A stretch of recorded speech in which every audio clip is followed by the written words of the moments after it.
welcome back to the VP Master Course.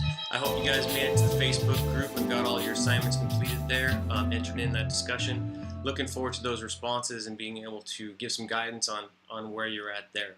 So today we're going to dive right into editing. You finished your manuscript, you got it all ready to go. What do you do now? Editing. Editing is crucial, okay? It doesn't matter how many times you send it through, you're probably going to find something here and there that was missed just in the process. And so that is why we tell you need to make sure you send it through editing. So a couple of key points on that. Number one, you're going to go through 3 to 4 rounds of editing every time, okay? So why would you do that?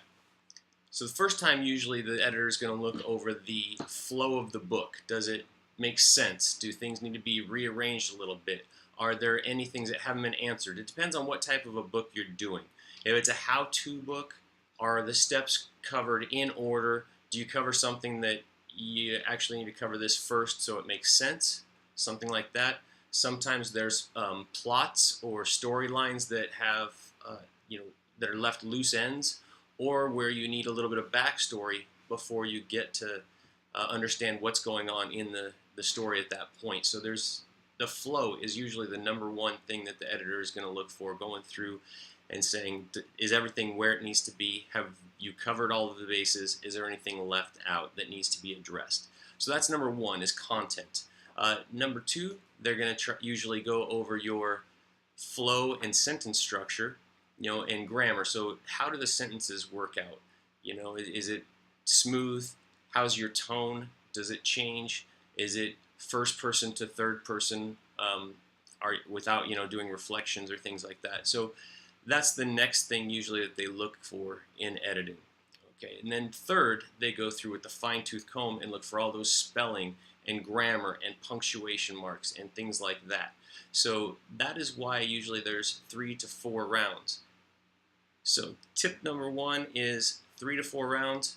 Tip number two, third and fourth round usually should be done by a second person, a new fresh set of eyes. Okay.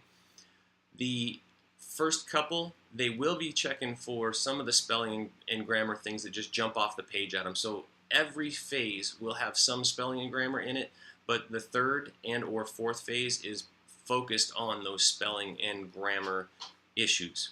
Okay, so that's why 3 to 4 times. Tip number 3, do not use your friends or family. Okay, you may have someone in your family who's very good at English, they have very high English skills. That's great. You can go ahead and have them look at it, but do not rely on them for your editing. Use a professional. We totally recommend using a professional. So that is number one. Don't use friends and family. Friends and family, first of all, usually will grade you at a lower level, and so they aren't going to be as harsh. They don't want to hurt your feelings and tell you your writing skills are very rough. Okay, use a professional. They're willing to give you honest feedback and really help you out. Plus, they are familiar with how the book industry works with writing and how that all transpires. And so use a professional is what we definitely recommend. If you cannot afford a professional editor, to give you an idea, generally, if you're looking at the basic proofreading type, that's usually 1 to 3 cents a word. Copy editing is more 2 to 5 cents a word. And so general editing is a little bit different. So there's different phases there. So it just depends on who you use for those services.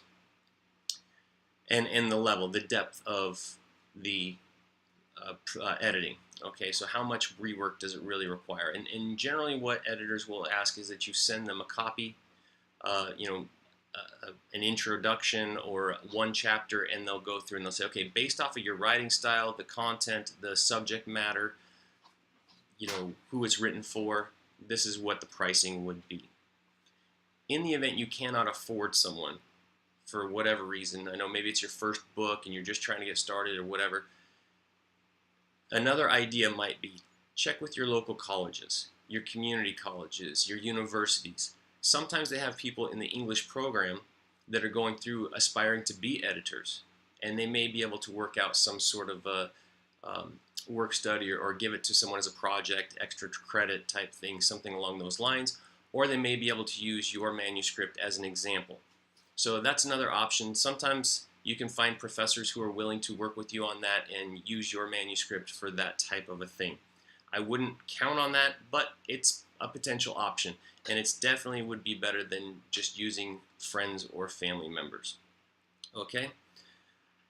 So then that brings us to file types. Generally, your editors are going to want things in a Microsoft Word is a very common format. That's usually probably the most common, okay, for your writing.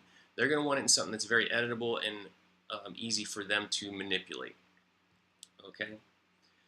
Interior design. If you're looking at putting any artwork in, your page headers, your paragraph titles, things like that, especially anything with graphics or illustrations in it, we're going to cover that in our with the cover design, because that's all artwork oriented.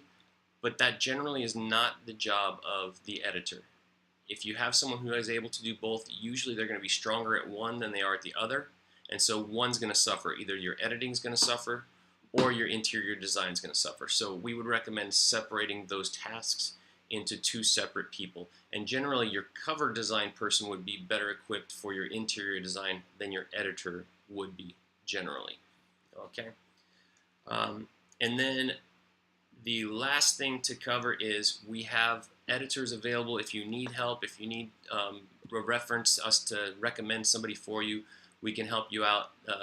Viva Purpose has a wide variety of services that we provide for publishing type services, hybrid publishing for self-publishing authors and things along those lines. So give us a call, send us a message if you're stuck and you need recommendations on who to look for your particular manuscript, your book.